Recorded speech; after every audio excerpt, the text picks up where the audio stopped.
Welcome you all. We'll start in another minute or two.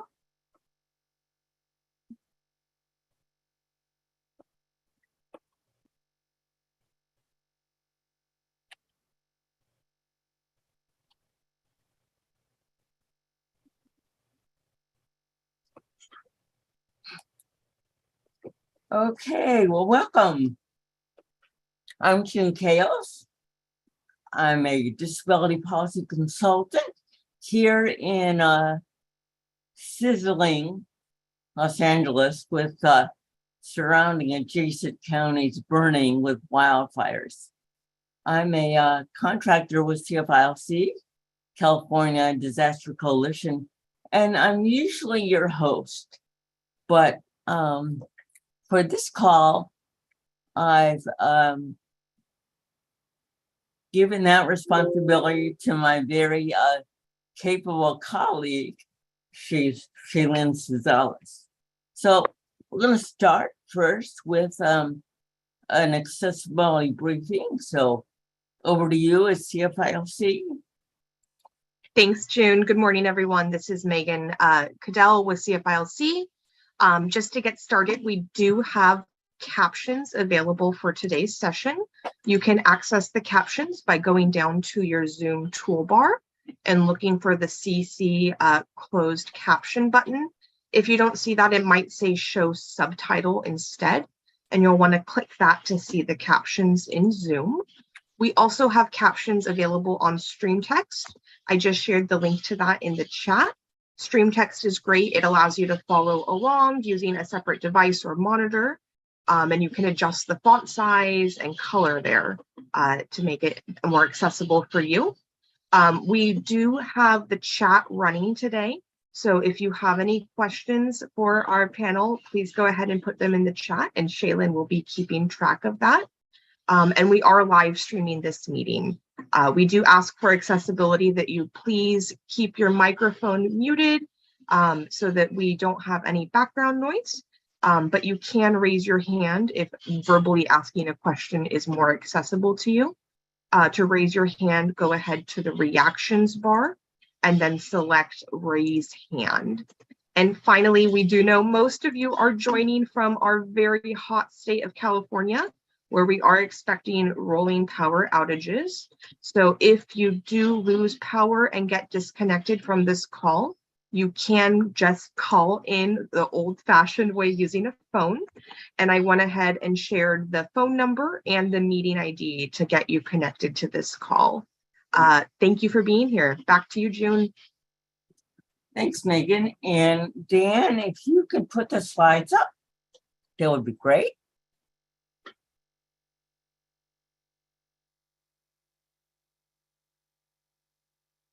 And if you can slide mode. Great. So welcome all again. I just wanted to remind you real briefly that these calls occur once a month, and I will post the coming up calls on our list, and this is how you subscribe to our list for announcements and emergency information. It's we will put this, Megan, if you can put this in chat as well. In November, we've got, I'm sorry, in October, we have part 2 of what we're focusing on today, registries. In November, we're doing focus second annual emergency gadgets and gifts. In December, very appropriately, we're focusing on heat waves. And in January and February, we're focusing on recovery issues. So next slide. Just a reminder that all of these calls are archived and are available at the CFILC YouTube channel. And there you can find calls such as our deeper look at emergency use of batteries, building strong relationships with local government emergency departments, emergency planning and response, roles of health plans and the emergency focuses of the World Institute on Disability and the partnership. And also there's one on emergencies. There's an app for that. So for today, we're going to focus, next slide, on registries. And Alexandra, Anders, and I calculated that we've been doing this work since 2011. And we were reflecting that we thought registries would be long gone by now, but instead, they actually seem to be proliferating. So we've got a great panel here today, and our focus, next slide, is to really narrow the use of the term. It's typically a very broad term with vast and multiple ways that registries are applied. So to make this discussion meaningful and doable, we are narrowing the focus to registries used in disasters for response and planning. The focus is not on small local events, effectively dealt with using available resources. Incidents like house fires, a down power line, vehicle accidents, but we're really focusing on disasters. We actually do well with our typical responses, stronger in small emergencies. So we're looking primarily at registries in terms of government plans to collect information about people with disabilities. And information typically consists of a database of individuals who sign up and meet a variety of eligibility requirements for receiving emergency response services based on need. These registries, in theory, and at a minimum, collect names, locations, and contact information about people in a given area who are likely to need help. So we're not talking about, for example, registries that ask people to sign up for alerts and warnings. Registries are promoted as good practice and model interventions.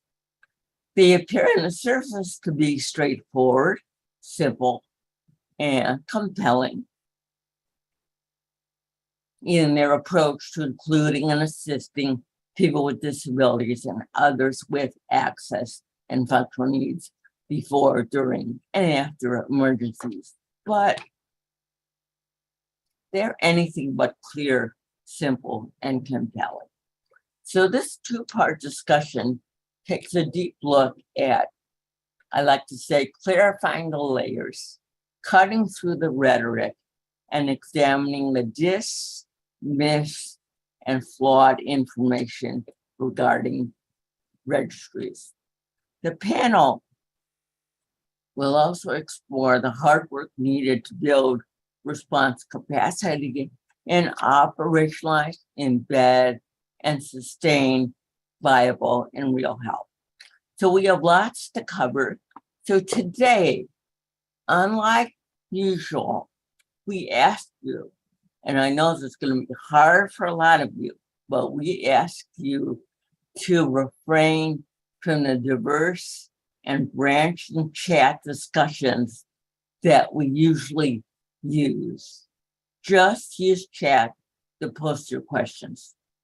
We'll take a longer time than usual to present our content, because we have a lot of content. Well, we will have time for questions and discussion. So, Shaylin, over to you. This is Shaylin, and thank you, June, and excited to be with you all. Good morning, good afternoon, good day, everyone, and thank you for joining us today. My name is Shaylin Sluzalis. I am alongside Herman Perotti, one of the co-executive directors of the Partnership for Inclusive Disaster Strategies, also known as the Partnership, and I know we've joined you on these calls in the past. Good to be back with you all. For folks that may not be familiar with the Partnership, we are the nation's disability and disaster resource hub, led by disabled people for disabled people throughout disasters in the U.S. and across the world. And certainly this conversation around registries continues to be highlighted, and one that certainly needs a lot of work, as we will hear from our great panelists today. But before we get started around this discussion, we want to hear from you all. So we are going to go to the next slide, and we're also going to put up the poll questions that we have for everyone. I'll read them out as they get put on everybody's screen. And I believe that's Dan or colleagues helping us get that poll up. I'm just giving it a moment. As the poll questions come up for you to respond to, I'll read them. And certainly the CFILC folks, if you need to jump in, please let me know for any technical. There we go. Here comes the poll questions.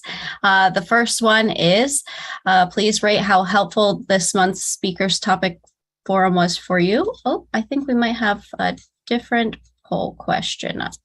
Right, that's the ending poll. Yeah, that will be next. You got a sneak peek for the ending poll question.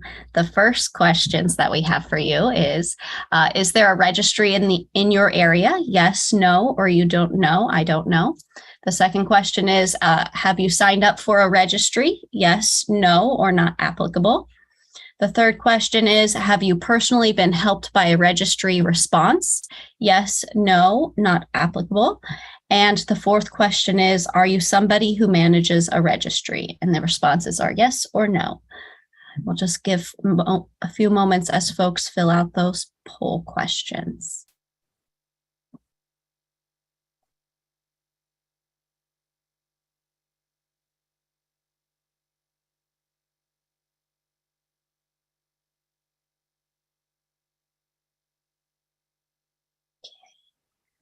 And does it look like we're getting responses in? Yeah, this is Megan. We've got about 63% of our participants have answered.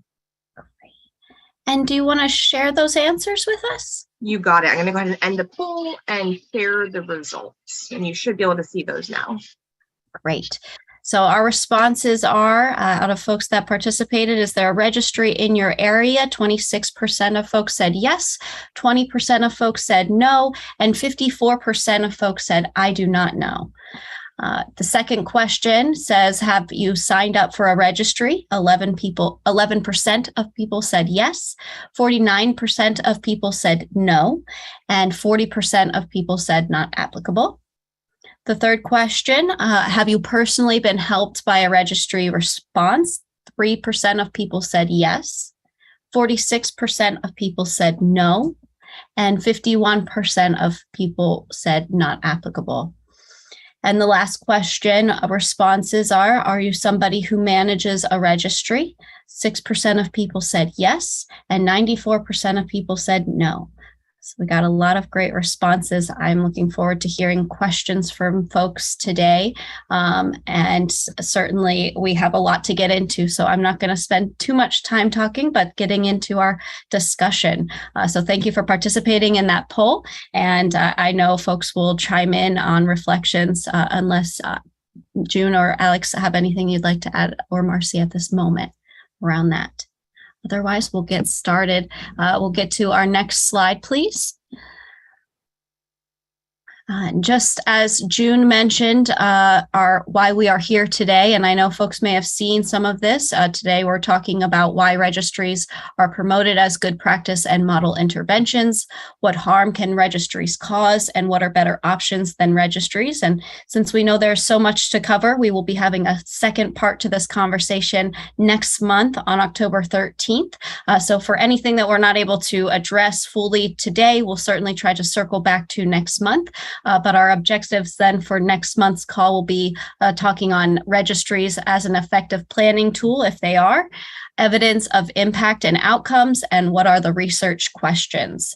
And just as a reminder, as we get started today, as June mentioned, we're asking folks to keep chit chat in the chat to a minimum. We ask you put questions in the chat. We certainly want to hear your questions.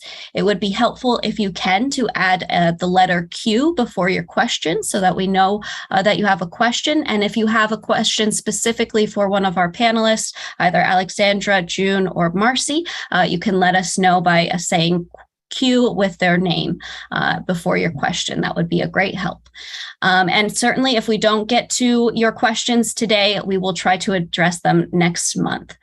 So thank you all again for joining us. And one additional reminder before we get started, as June has tasked me with moderating today's discussion, it is a big task. And as many of us may know, June, Marcie, Alexandra could all probably talk for hours on their own. So I'm also going to be helping with timekeeping, so folks may hear a 2-minute notice before 2 minutes of time is up, and you will hear a ring for the time up for the speaker at that time. Just some reminders as we get started, but really excited to hear from our folks and get into this discussion today. We have joining us Alexandra Enders, Marcie Roth, and June Kailes. We're going to be talking first, hearing from Alexandra, who's going to start us off by talking on why registries are promoted as a good practice and model interventions. Alexandra, off to you. Thank you. Can we have the next slide, please?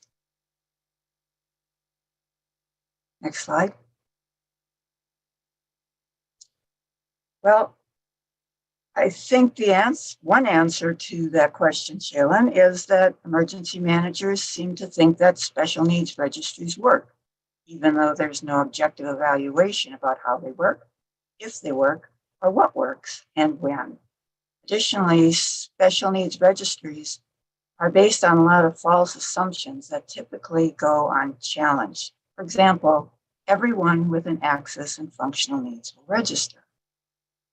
But from a voluntary registrant's perspective, any emergency registry is a tool for managing personal risk. From a responder's perspective, a registry is a tool for locating a person in danger. Can you put that back, please? And connecting them with needed resources. The details of how this actually works varies widely. Registries, typically focus on specific registrant needs in any disruption. They typically lump together emergencies and disasters. Next slide. So we thought we would define emergencies and disasters, so we're all on the same page.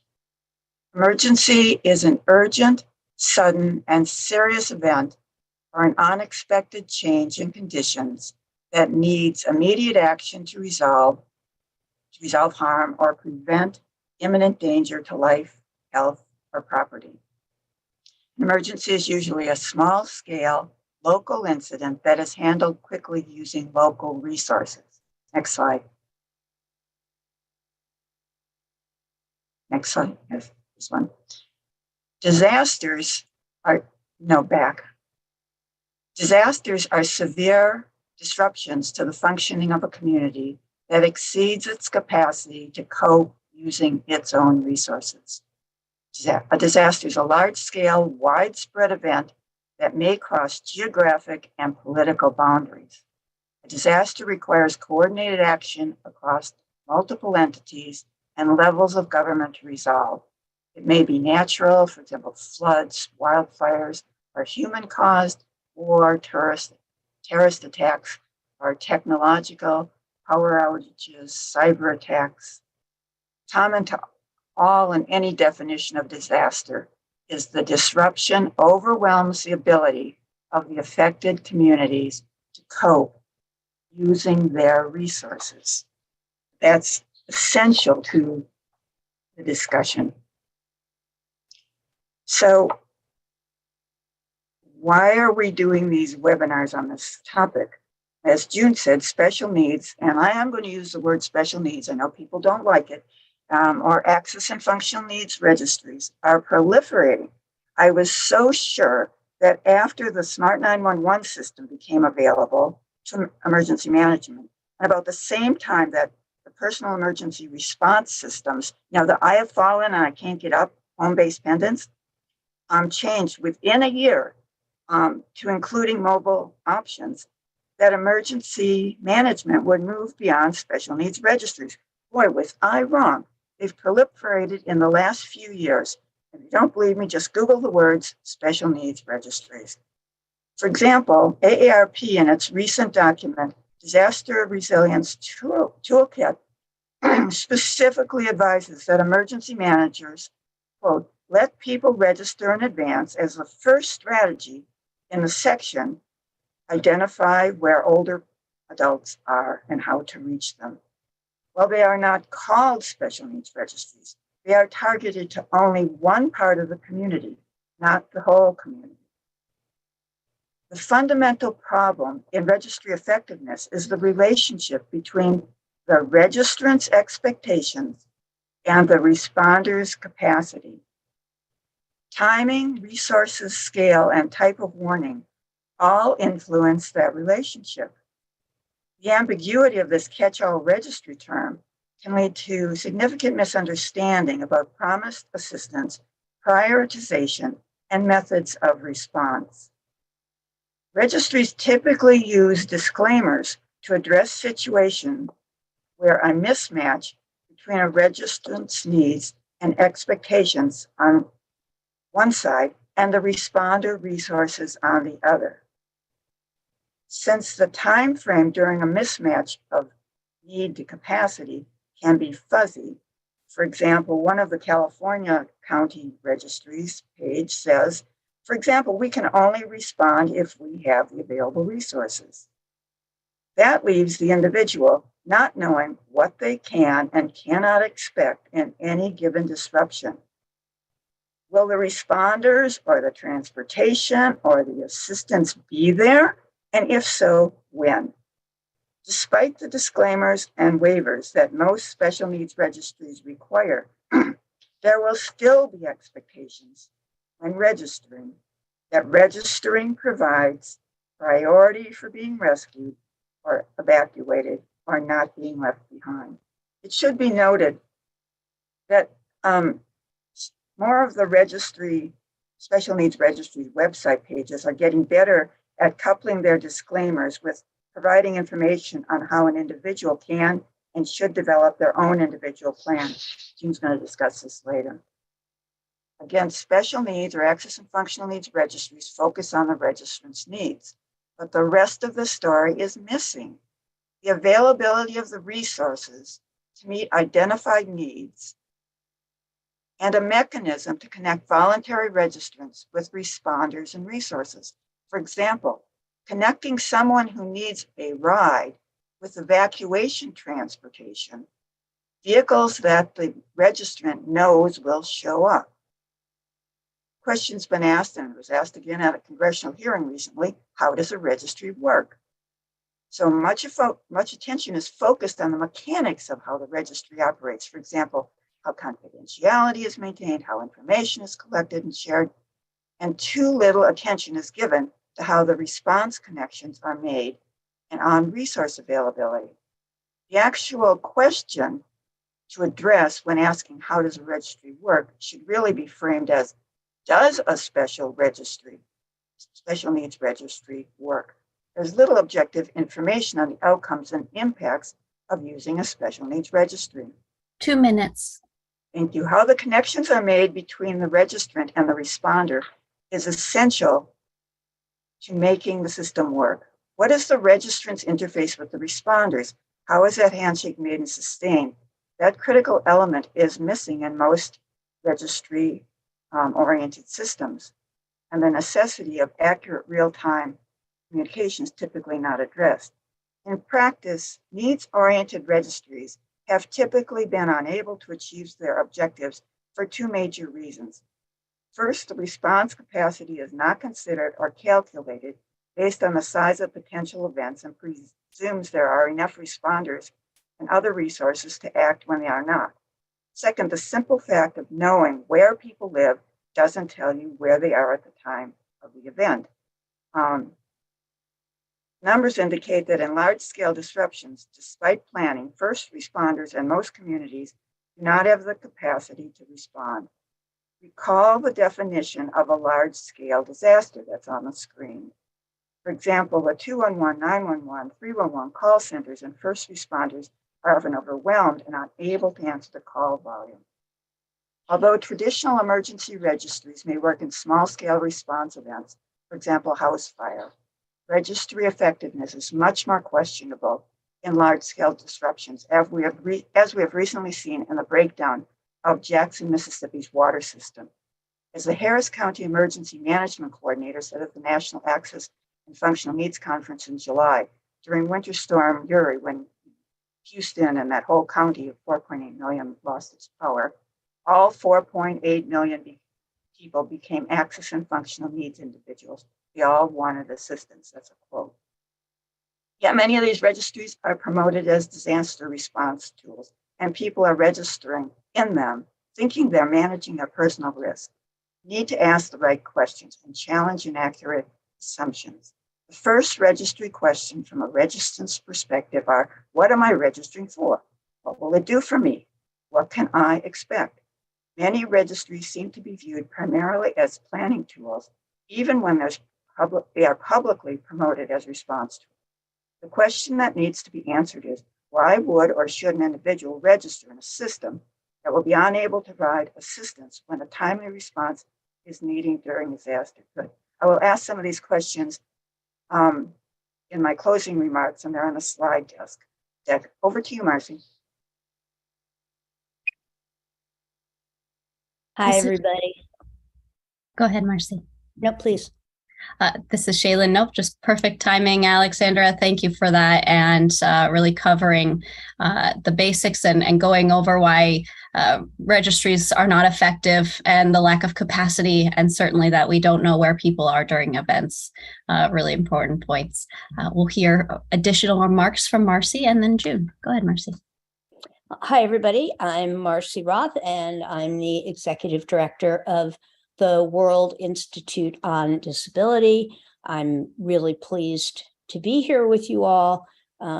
Issues around the use and misuse of registries is something I've been very concerned about for many, many years. I think it's well past time that we move on from assuming that people with disabilities, older people, people with access and functional needs only live in certain special places. If the work that many of us have been doing for many years has been successful, then we're out living our lives, part of the community.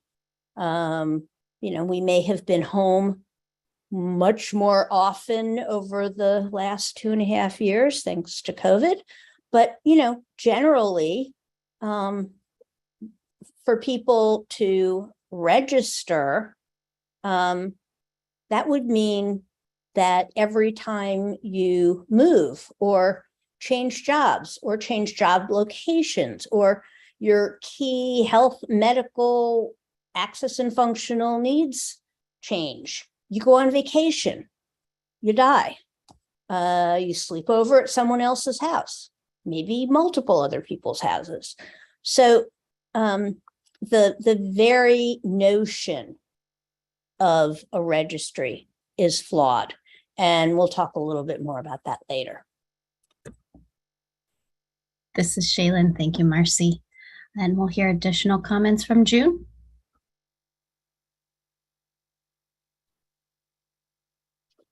Yeah. Before we go to that next slide, I just want to probably double emphasize what Alexandra said. If there are no resources or inadequate resources to deploy for response, then there will be a problem. So I'm going to talk later on about how do we beef up response capacity and what does that look like and who are the partners. I think what's most troubling for me is the states that continue to mandate or endorse registries, Florida, Texas, North Carolina, but we don't hear much about the outcome, the why, the impact.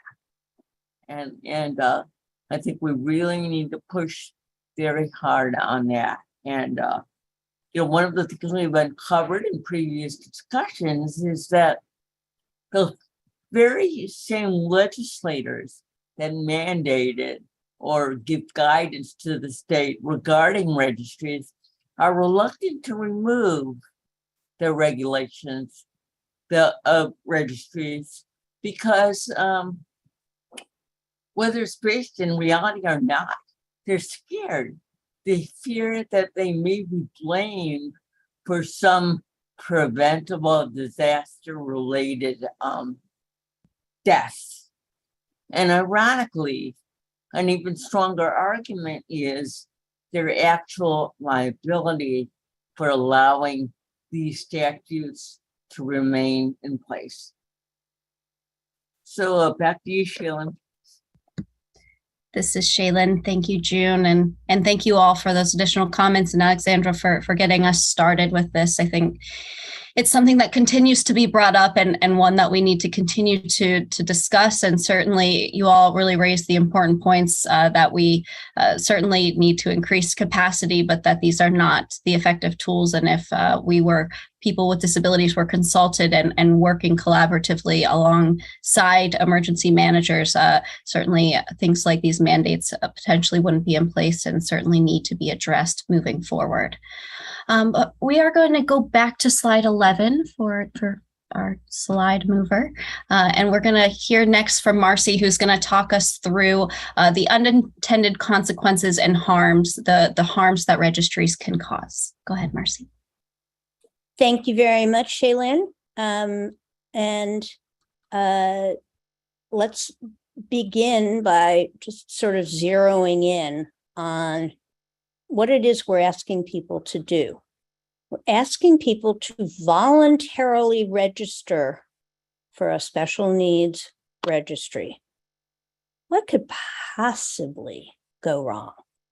Well, many, many, many things. And some of them have very significant consequences. So, let's begin by just focusing on the fact that there can be tremendous harm from the confusion about what a registry is. Registrants very often say, I told the government what I need. They asked me. I told them, I don't have to plan. The government's going to come and get me. Government says, we gave them a disclaimer. We told them that this was absolutely not about evacuation, even though we say we want to know what your evacuation needs are. We're not coming to get anybody. So there's this huge disconnect. People who are registering are not planning. People who are asking these questions assume that they're just using them for planning purposes, but it's still not even really clear what those planning purposes would be if they're not, in fact, to provide the services that they've asked people to register for. So in addition, the numbers of people who register are surprisingly small.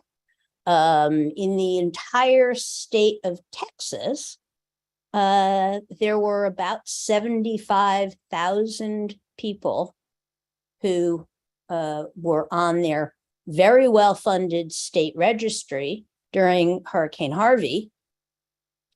And it turned out there were only 6 who were in the area that was under a mandatory evacuation. And it took 2 weeks for an effort to begin to reach out to those 6 people. Many people don't want the government to know where they are, and they don't trust that their information is going to be protected. And if in fact the registries are expensive to build, and we know that they can be, and very difficult to keep up to date, couldn't those funds be used for a better way of closing that gap between what the registry thinks the purpose is and what the registrants think it is?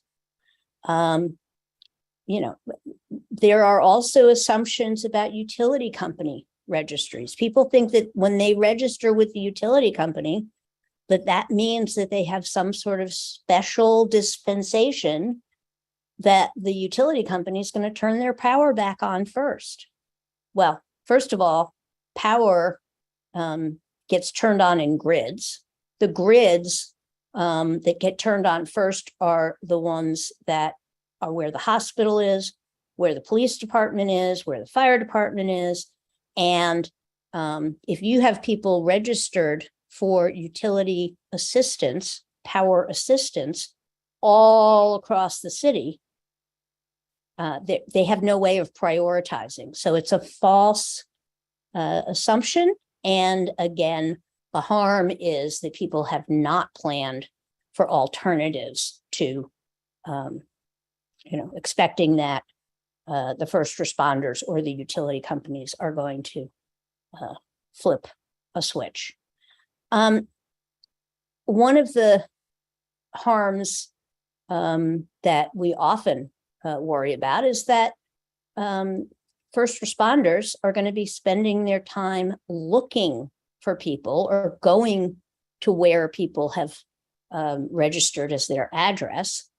And in fact, they've moved, they're at work, they're not at home, maybe they died, any number of other things. And so rather than those first responders, if they've been charged with going to people's homes because they're on registries, and I'm not sure how often that happens, but that would be a huge misuse of a very limited and very valuable resource. There are issues, and June spoke to this, there are issues around liability. And so there's tremendous harm around the concerns about liability. And, along those lines, there are sunshine laws in every state. And in some states, the sunshine law applies to all records, regardless of what form they're kept in. So while in some states, your registry information would not be open to a sunshine law, in some states they are. So that could be tremendously harmful if your information is shared, sold. I've heard people talk about how they've been repeatedly contacted by businesses who have their registry information. The concerns about the failure of registries and the information disconnect can often result in the exacerbation of existing issues, new medical issues, institutionalization, or death. And many registries are tied to special needs shelters. And so that could lead a registry user 2 to minutes. end up in a long-term care facility. And those registries, because they're all, because the registries that direct people to special needs shelters, there's also a lot of confusion about whether that registrant would receive uninterrupted power, or whether accessible transportation would be available, or whether the medication that they need, or the specific dietary needs that they have.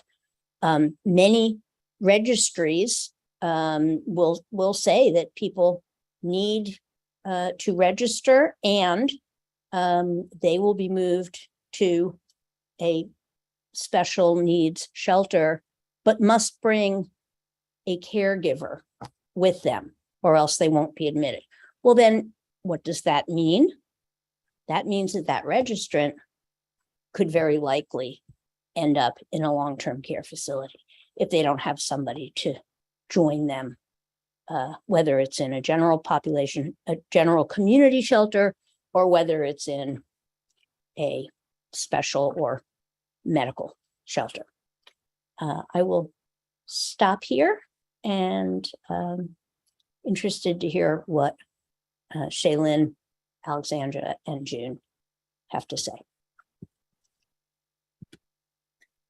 This is Shaylin, and thank you, Marcie, really for covering these really important pieces of the consequences and harms that registries can cause. That the sense of false expectation, expecting something magical, as I like to tell people, that something magical will happen. Someone will magically come to your door and rescue you, or turn on that power, as you said. And that's what the sense of registries create when people are told, just sign up for the registry. Somebody will help you. You will be served after a disaster. And we see time and time again, this is not the case. And people get left behind and die as really the ultimate consequence. But I'll pass it off next to June for additional comments, and then Alexandra.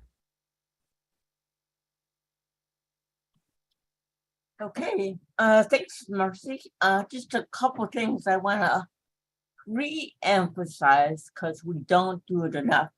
You know, for decades, the disability community has been under the misimpression, false impression, myth that there will be a priority power return. And you covered that well, but I just need to underline there's no such thing in a power outage as a priority power return because you're on some list or have a disability. Also want to re-emphasize that registries are often cause wasted time, wasted calls, and wasted trips by scarce responders. And I'll talk more about that in a few minutes. And I think most importantly, Marcie, what you said and what I like to emphasize most is the focus on registries diverts the time and the resources of what really needs to get done in terms of planning with the community, with businesses, with community-based organizations, doing the hard work, the teamwork, the partnership, the real work of planning for response capacities, using diverse partners that will integrate equity issues in real ways. So we'll talk more about that. But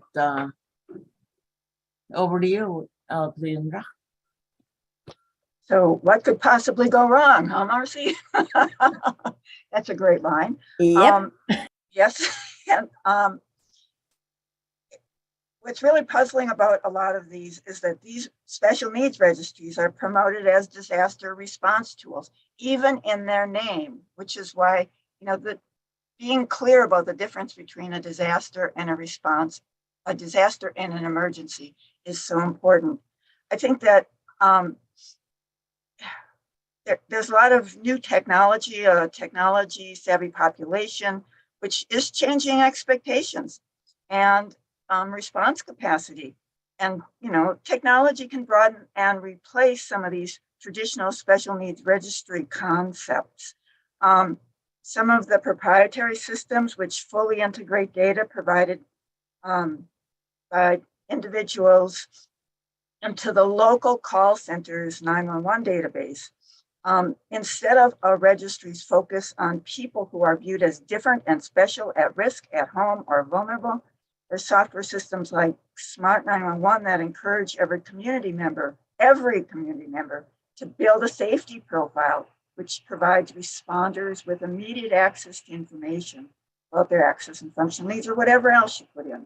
I mean, Smart 911 meets my criteria for effective, inclusive registry and deals with many of the harms that you brought up in a special needs registry. It's two-way communication with call center dispatch personnel, able to deploy actual resources. And it's inclusive of the entire community.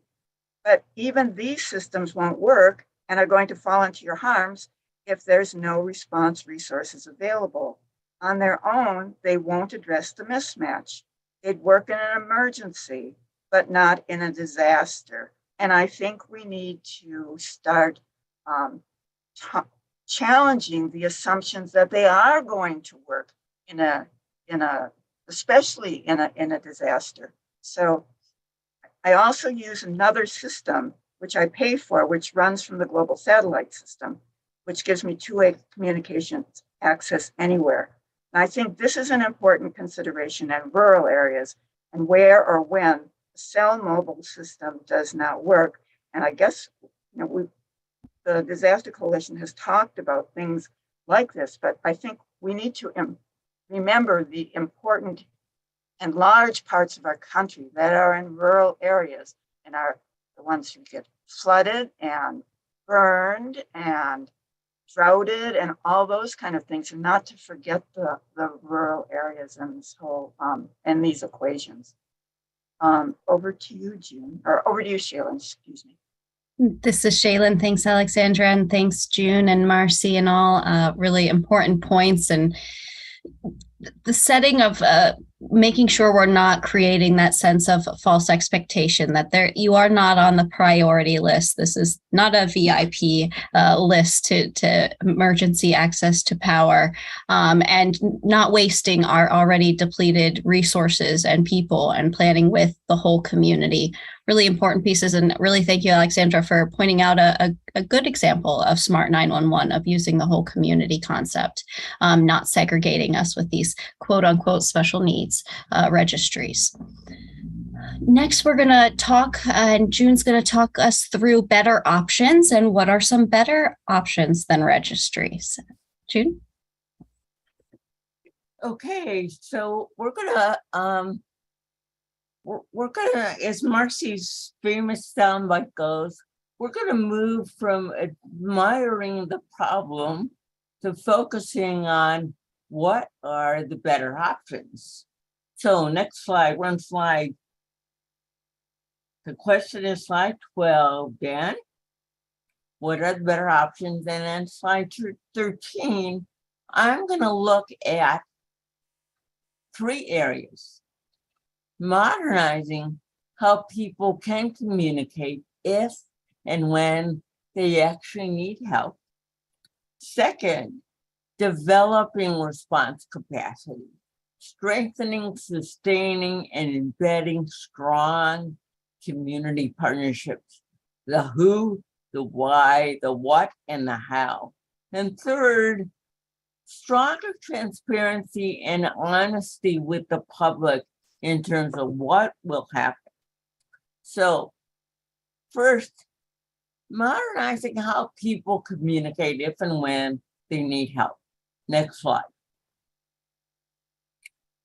Registries are based on inaccurate medical model biases that view people with disabilities as easy to locate because they are sick, homebound, and will need help. The facts are that rarely is anyone homebound, and some will need immediate help and some won't. Next slide. So as has already been said, knowing where people live doesn't tell you where people are. We've got to modernize how people communicate. Next slide. When and if they need help. Because that's more of an inclusive tactic that does not rely on people being on a fixed list and in a fixed location. Next slide. So as Alexandra alluded to, we've got to take advantage of technology. People must be able to signal if they need help. This avoids the non-inclusive registry system involving out-of-date lists, wasted calls, wasted trips, and wasted time for those overstretched and scarce volunteers and first responders. Next slide.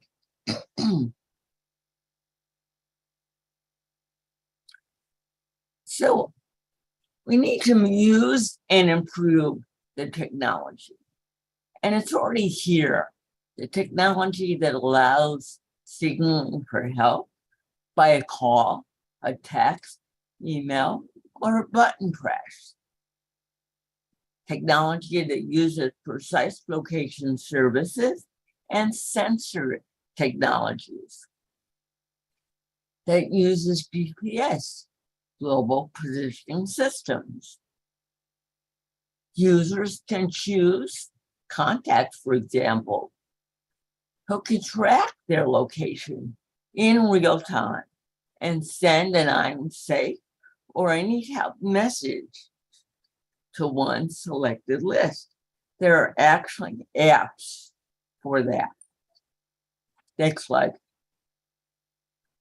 There are all kinds of applications, including even in wearables, like a smartwatch, where sensors have been embedded. Like in this one, it looks like you've fallen. Do you need help, or are you okay? Next slide. So the second area here, moving on from technology, are the partnerships. Going beyond just relying on VOADs, which are voluntary action agencies and disasters, or other organizations who have as their mission emergency work. This reliance excludes a large part of the community connection helper networks who do not have emergency work as part of their primary mission, but do or can serve critical roles in supporting people. So we've got to strengthen these partnerships using broad connections, partnerships with government, with VOADs, with community-based organizations, and with self-organizing groups. Building response capacity takes this kind of intensive teamwork, planning with and not for people, and not planning in one meeting, but over months and years to develop real solutions. So examples, businesses, they're business emergency operation councils. There are all kinds of corporations that have emergency resource groups, employee resource groups that can help businesses, the suppliers, the vendors, the retailers can be real key players in evacuation, for example, and transportation, in logistics, in delivery of food, water, and supplies, UPS, United Parcel Service, the Post Office, FedEx, Amazon, and drone deliveries, big box stores, companies, Walmart, Kmart, Home Depot, Costco, public and private transit providers, paratransit, Uber, Lyft, rental car, and airport shuttles, taxi services, vehicles owned by community-based groups. These can all be super helpers focusing on evacuation response and integrating accessibility, building in accessibility. So there are features that say this person or this community is going to need wheelchair accessible vehicles or drivers able to lift mobility devices into a vehicle. Public and private businesses that do personal assistance workers, that provide durable medical equipment and consumable medical supplies, oxygen, for example. Housing people, the Airbnbs can be repurposed for providing temporary housing, health entities, health plans, home health agencies, pharmacies, including mail order pharmacies, utilities, and community-based organizations, which consist of disability-led and disability-focused agencies, centers, aging and disability resource centers, area agencies on aging, assistive technology centers, developmental disability services, in-home and school-based special ed services, Meals on Wheels, independent living centers, early childhood programs, and the self-organizing groups and communities, the Cajun Navy, Trick Mamas, Crowdsource Rescue. So the why is this important? Because these groups have the ability to reach more people. Their clients, their customers, their member contact information is current. And just a reality check here. We will never reach everyone because many may not be known to any of these groups. They may not interact with any of these groups. That's why we need two-way signaling as a critical component of our response planning. But these partners are very able to maximize and support their current list to do the time-intensive work. And they are often best at using effective linguistic and cultural methods to reach and work with the people they support, applying skill sets and delivery services rooted in understanding and using the details, the diversity, the nuances, and complexity of living with disability. Next slide.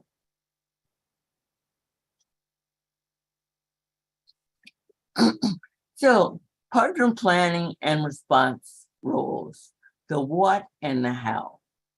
This involves putting in place through sometimes a long process of finalizing contracts and real agreements with these organizations and government entities and agencies.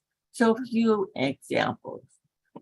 CBOs, community-based groups, can offer real and specific, not vague, personal emergency planning help, helping people avoid that magical belief that all people have to do is get on that registry list and help will arrive. This takes time to help people let go of the denial and to address what for some are scary, disturbing, and uncomfortable issues. Signing up for alerts and warnings and news to use the tools and skills to access online information is another way to get out. Life safety checks, system, asking people they work with to communicate with them, to let them know if they're okay or if they need help. And if they're not heard from, prioritizing how to reach the people they support, who they know may be geographically isolated, lack workable help from relatives, friends, and neighbors, or cannot use or understand or be reached by alert and notification system. People are transportation dependent or are unable or least able to get to supply distribution points. These checks help people with their essential items, help getting water, food, medication, supplies, backup power, evacuation assistance, personal assistance services, telehealth service, sheltering, temporary and permanent. So lastly, or the third item is transparency and honesty. Next slide, with the public. Messaging needs to be clear and aimed at bursting the magical thinking bubbles to expose any overpromise that police, fire, and other first responders will instantly arrive. We've got to educate people regarding the reality that disasters require a level of response and recovery resources greater than what is available from local communities, and help from regional, state, and federal resources takes significant time to organize and arrive. There will be a significant amount of time when people are on their own. So offer doable planning guidance for coping with this known time gap. Messages must emphasize the real first responders are nearby neighbors, friends, and family who ideally plan to check on each other and help each other before, during, and after an emergency. And as Alexandra said, in a disaster, 911, 211, 311, and 988 systems, whose effectiveness varies in communities on sunny days, may not work at all or work well due to overwhelming call volumes, resulting in long wait times. So lack of transparency is harmful.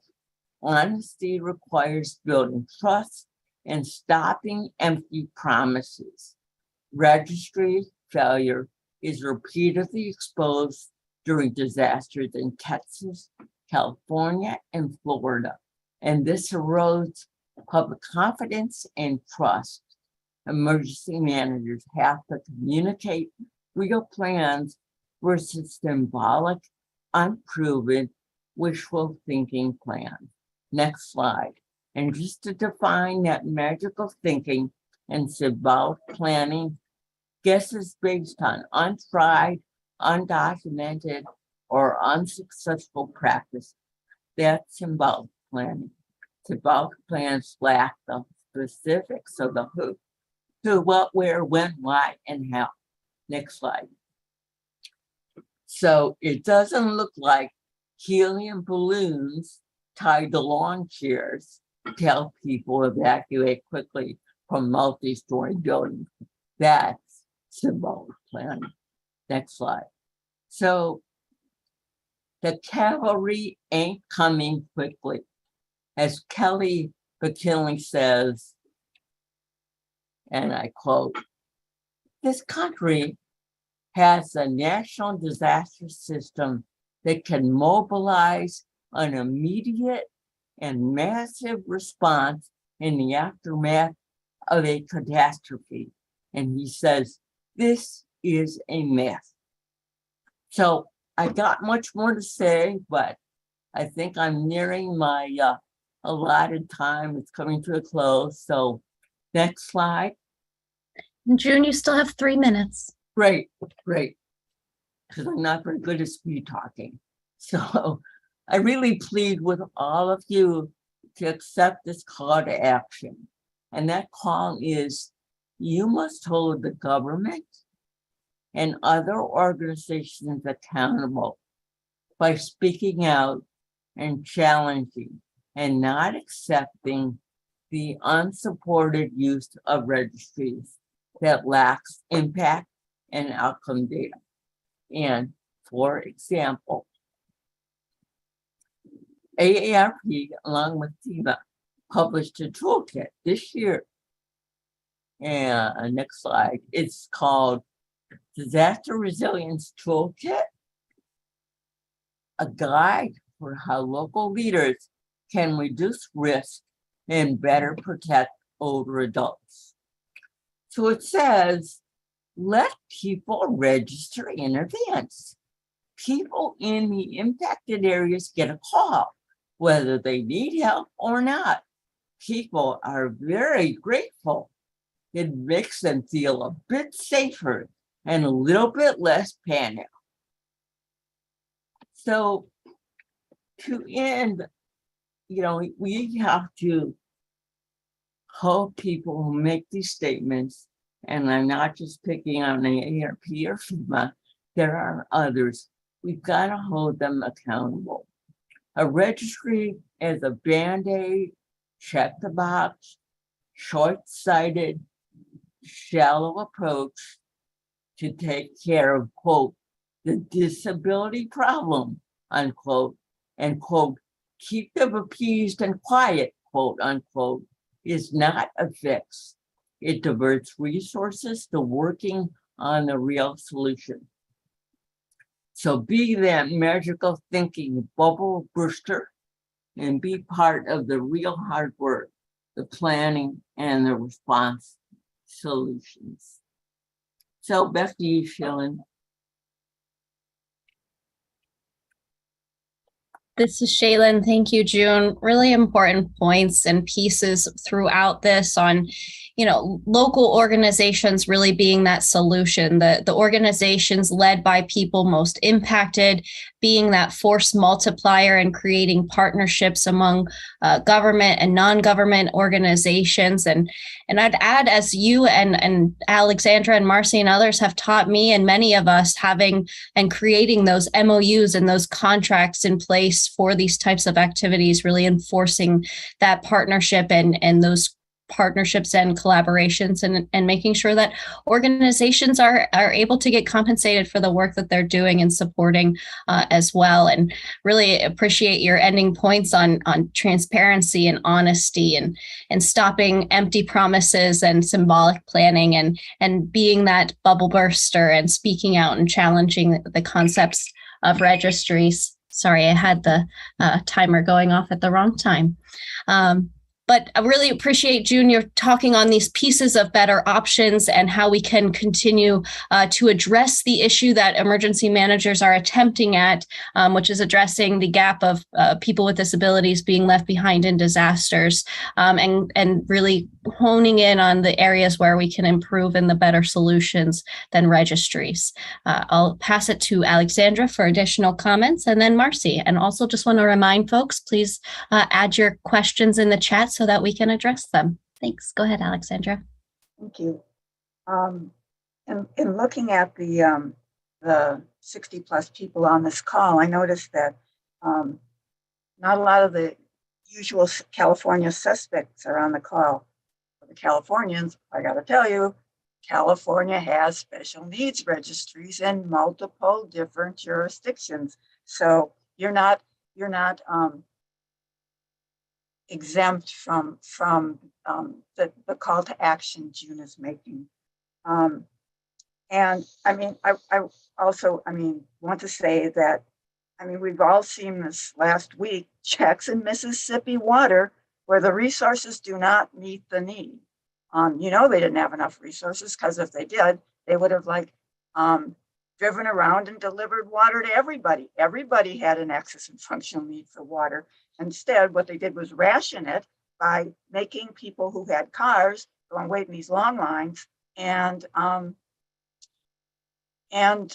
to get water when actually everybody needed water. This whole community approach is essential. Several, as June said, we've been looking at this registries issue for a while, and we, in about 2012, developed a self-assessment tool, which any agency looking to develop a registry could use to assess whether or not this was the right approach to them. And Jude added a link to that. But I thought we needed to have the questions that anyone considering registering, whether or not it's called a registry. I mean, Smart 911 is not called a registry, but it functions as an interesting registry. Some of the questions that need to ask, can you put the next slide up, please?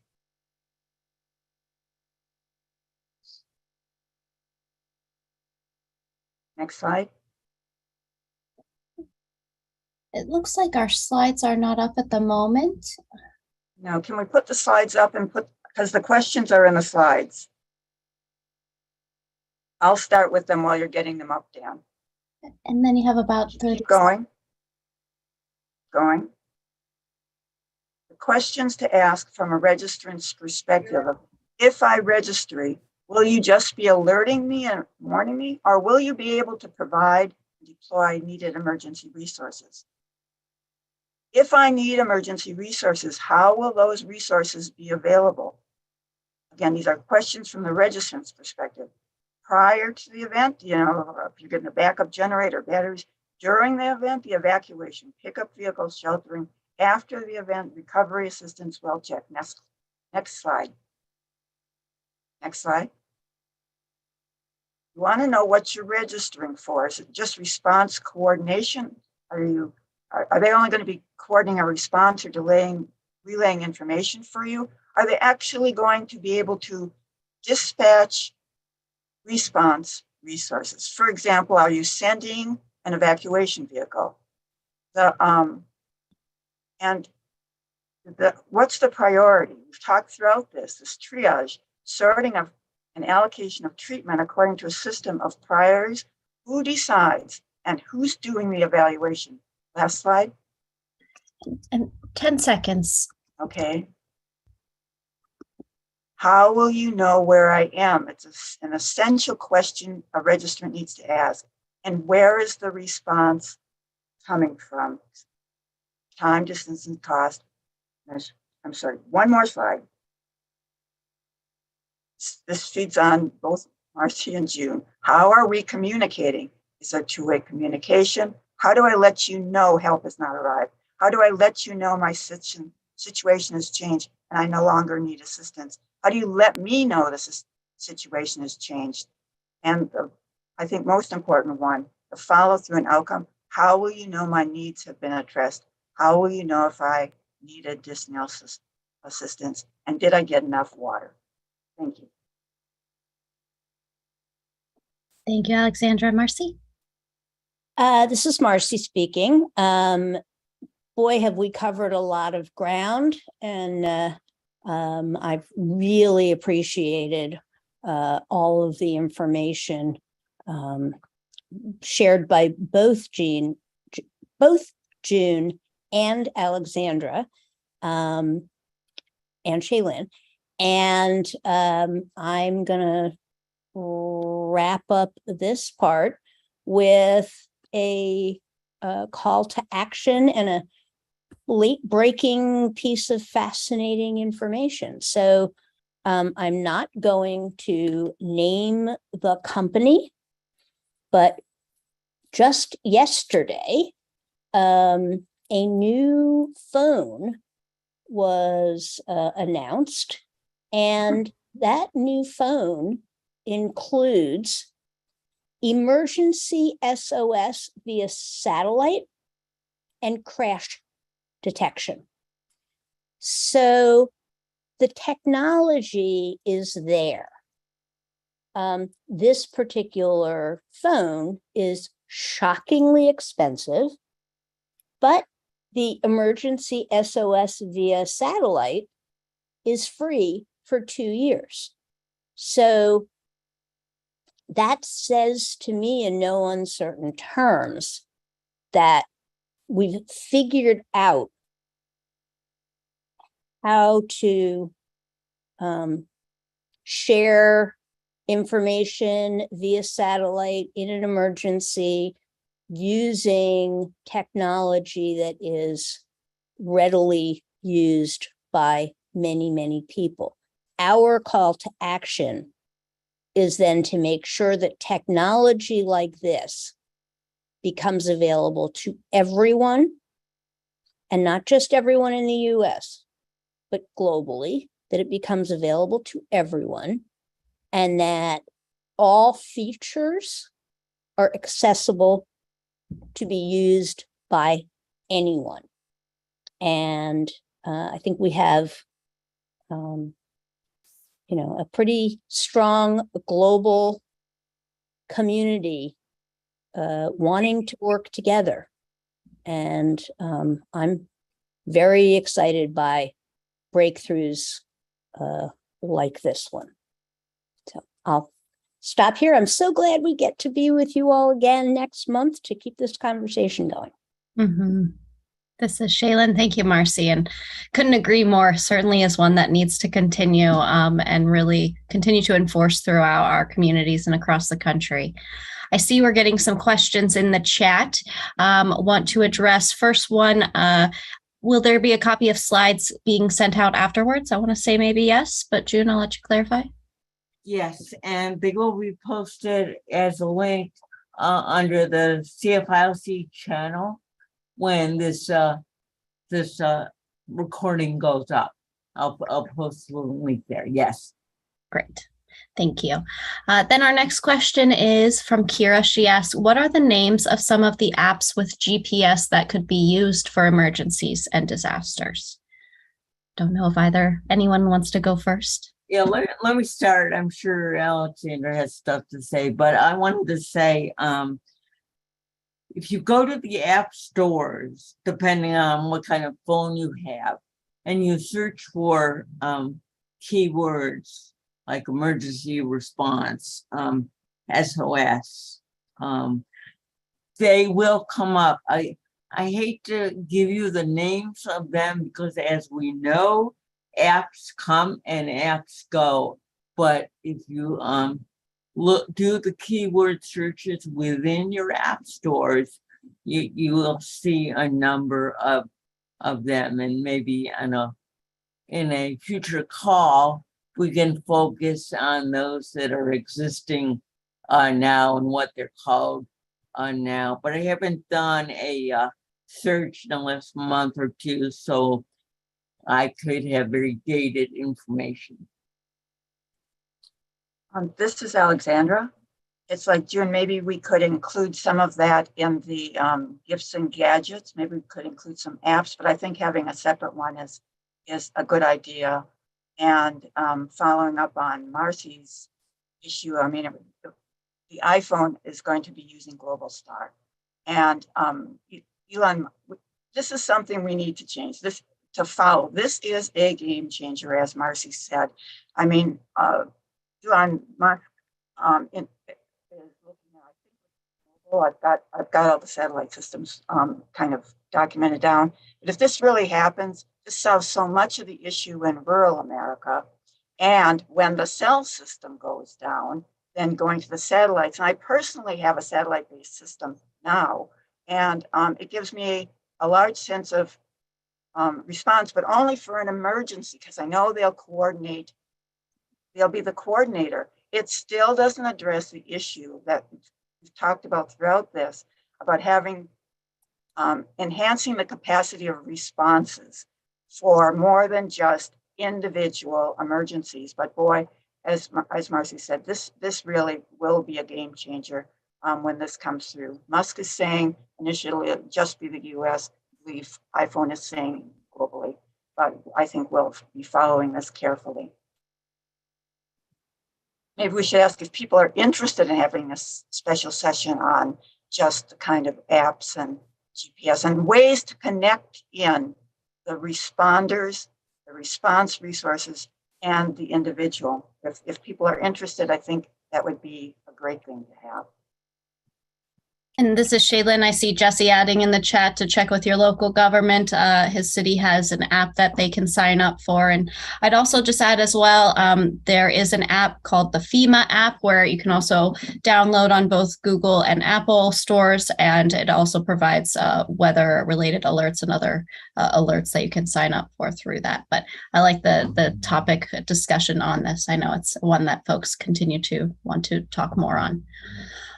Want to address another question. I think this one is for June first. Maria asks if you could provide information on where to register in Los Angeles County.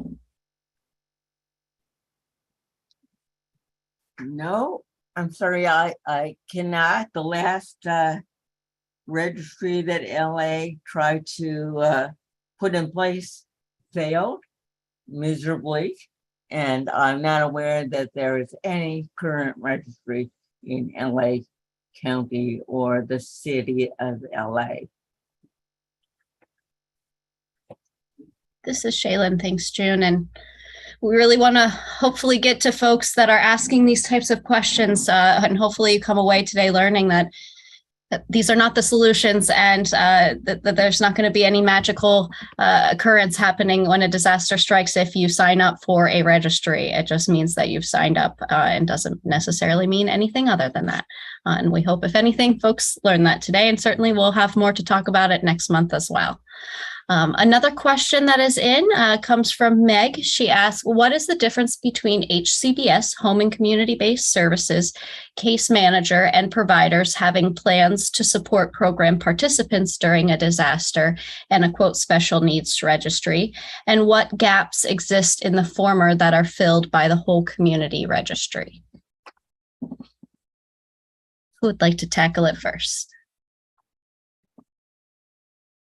Well, this is Marcie. I think June probably has lots to say on this, but I will just very simply say every person who is receiving any home and community-based services should have a clearly spelled out emergency plan.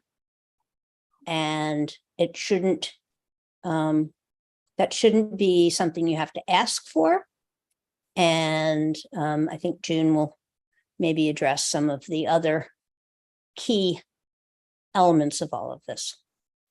Yeah, it's a good question, Megan. Building on Marcie's response, case managers have a responsibility to work with people on their real plans. And too often in my research, I've seen them ask very vague questions and mark that up as the plan. Like a question like, do you have help from your family? Yes or no?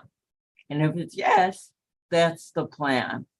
That's not the kind of planning we're thinking about. We're thinking about how would people evacuate in an elevator building? What kind of transportation do they actually have? What kind of nearby helpers would be available for them to check in with?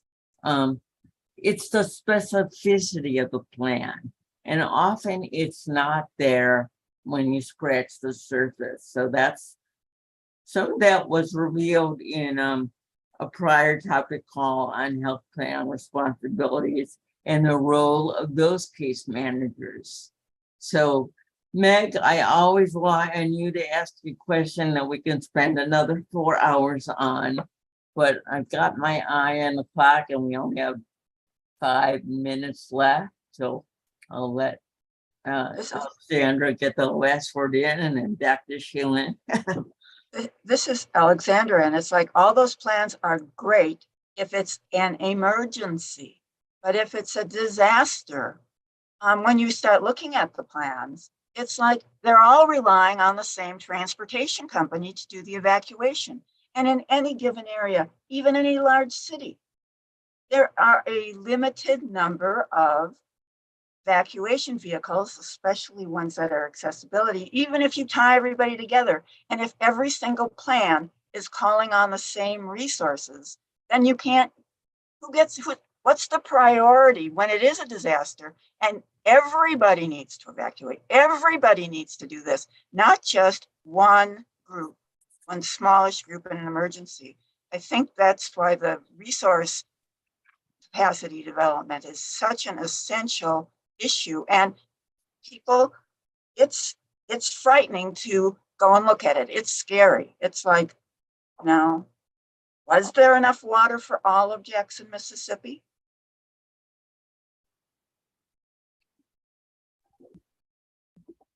This is Shaylin. Thank you, Alexandra. Thank you, June. And thank you, Marcie.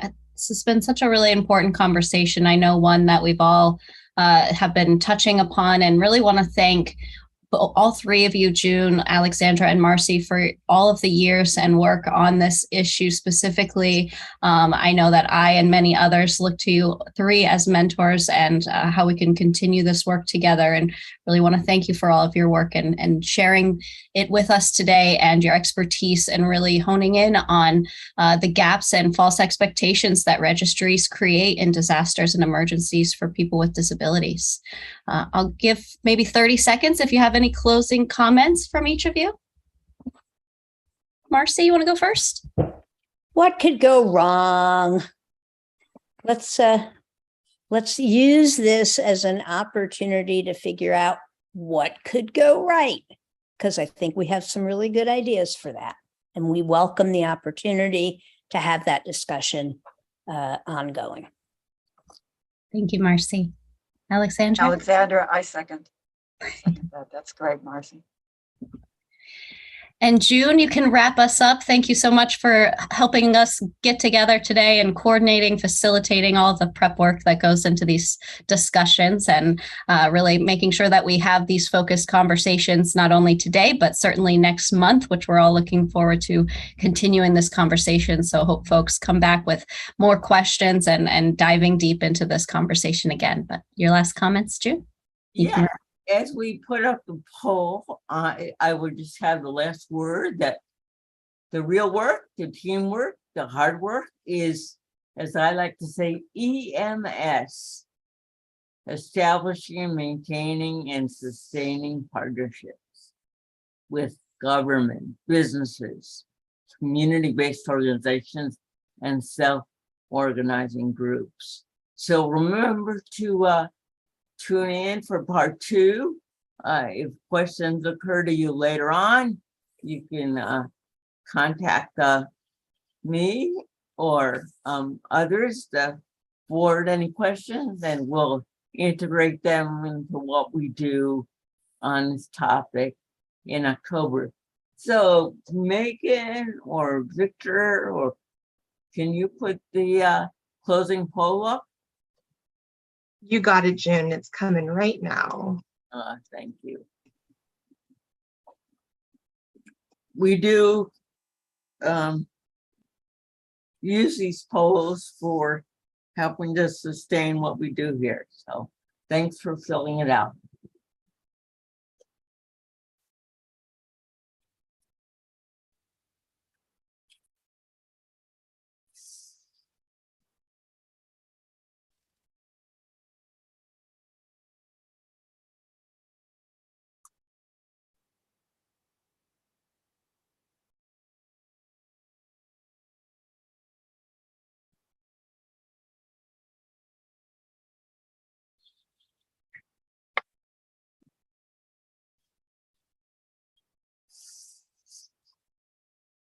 Okay, well, the poll questions are still coming in, but we have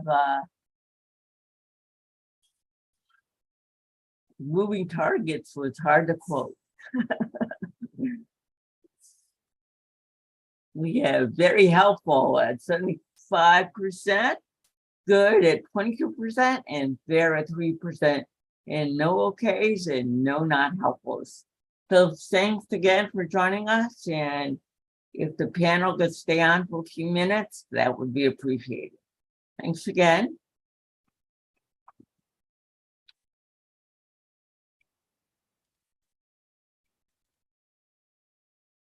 Thank you.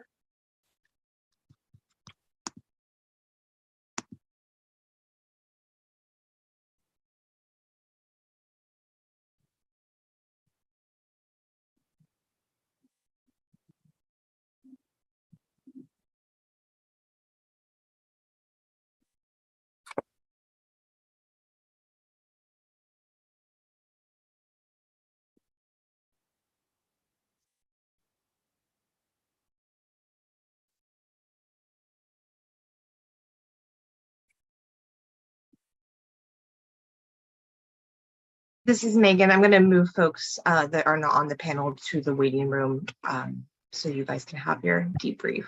Thanks. And I don't know if we want to stop the live on YouTube as well. Yeah, I think they stopped it. That's a Shaylin, good thank idea. you. You did a great job. Very good. Excellent. Right. All of you. Excellent job. Yeah, you would really hit the high point, Shaylin. Good work as being the Cliff Notes person. Yeah, I like you that. are so good at that. Thank you. Very good. You guys make it very easy, so thank you.